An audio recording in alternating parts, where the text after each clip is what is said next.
இயந்திர கோளாறு காரணமாக மீஞ்சூர் கடல்நீர் சுத்திகரிப்பு ஆலை முடங்கியதால் சென்னைக்கு குடிநீர் தட்டுப்பாடு ஏற்படும் ஆபத்து உருவாகியுள்ளது. திருவள்ளூர் மாவட்டம் மீஞ்சூர் காட்டுப்பள்ளியில் 630 கோடி ரூபாய் மதிப்பீட்டில் அமைக்கப்பட்ட கடல்நீர் சுத்திகரிப்பு ஆலை கடந்த 2010ஆம் ஆண்டில் பயன்பாட்டுக்கு கொண்டுவரப்பட்டது.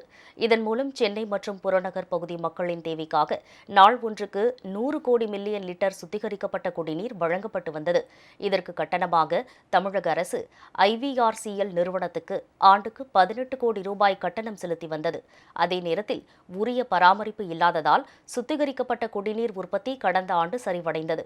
பழுதடைந்த உதிரி பாகங்களை இறக்குமதி செய்து பொருத்துவதன் மூலமே சுத்திகரிப்பு திறனை மேம்படுத்த முடியும் என தொழிலாளர்கள் வலியுறுத்தி வந்தனர். ஆனால் பராமரிப்பு பணிகளை மேற்கொள்ளாமல் சென்னை பெருநகர குடிநீர் வடிகால் வாரியம் தொடர்ந்து அலட்சியம் காட்டியதால் ஒட்டுமொத்த எந்திரங்களும் பழுதாகின. இதன் காரணமாக கடல்நீர் சுத்திகரிப்பு பணிகள் முடங்கியதை அடுத்து சென்னைக்கு குடிநீர் விநியோகம் நிறுத்தப்பட்டது. ஊழியர்களுக்கு ஊதியம் கூட தர முடியாமல் IVRCL நிறுவனம் ஆலையை இழுத்து மூடியுள்ளது.